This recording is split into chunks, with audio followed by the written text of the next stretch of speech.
پاییز کرد. ابال شکر نوزر اخراسیا چو دریای جوشان بد و رب آب. خروشیدن آمد ز پرده سرای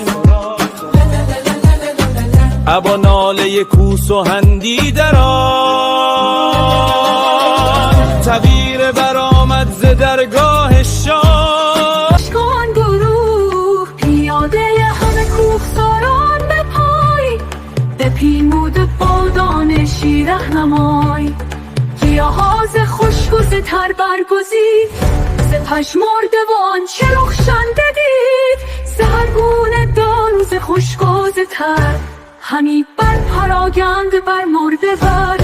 یکی مرده زنده نگشت از گیاه همانا که سست آمد آن کیمیا. همه کو بسپرد یک به پای شامم بردار نامه بداد پیام دلیران همه کرد یاد. سکندر چون پاسخ نامه دید خوردند دو بینا دلی برگزید. به نیشان پیامی فرستاد و گفت که با مغز مردم خورد باد جفت. به گرد جهان شهریاری نماد همان بر زمینم دارداری نماد. که نست و نفس پیش من کفتند و گرچه بلندند و نیکاخترند. مرگر کافر خاک سیاه همانست هم بزمم رسماه. نه من جنگ را آمدم تازیم به پیلان و کوس و تبیر زنم. سپاهی بر انسان که همون کوه همی گردد دستان من هم آن گنج و پرمای گنجور من.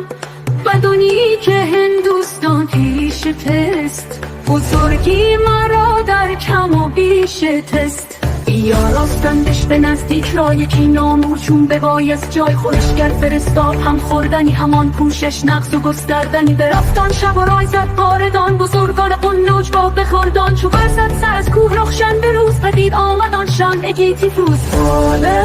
لشکر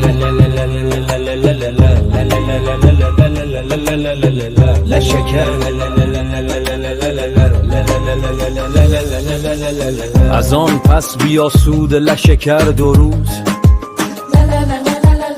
سه دیگر چو به فروخت گیتی فروز. نه بشارا روزگار نبرد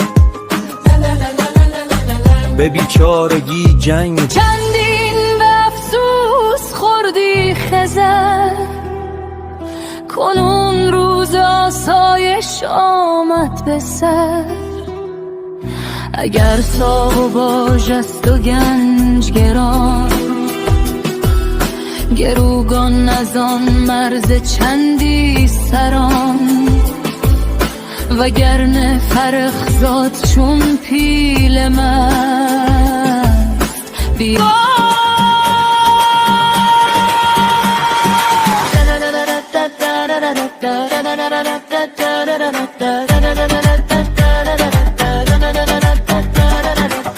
چو الیاس را کو به مرز خزر. گوی بود با فر و پر خوشخر. بگیره بدنده همی با سپاه بدین باش خواهش که بنمود را. باشه عزیزم زیاد تو دیگه نمیخواد گیرش بدی. گفتم دیگه، من یه بار گفتم ما اینجا تحلیل میکنیم بررسی میکنیم ولی بیشتر با برنامه 1000 راه نفوذ داریم در خدمت شما ارائه خدمات میدیم ولی همش تئوری توته و توهمه.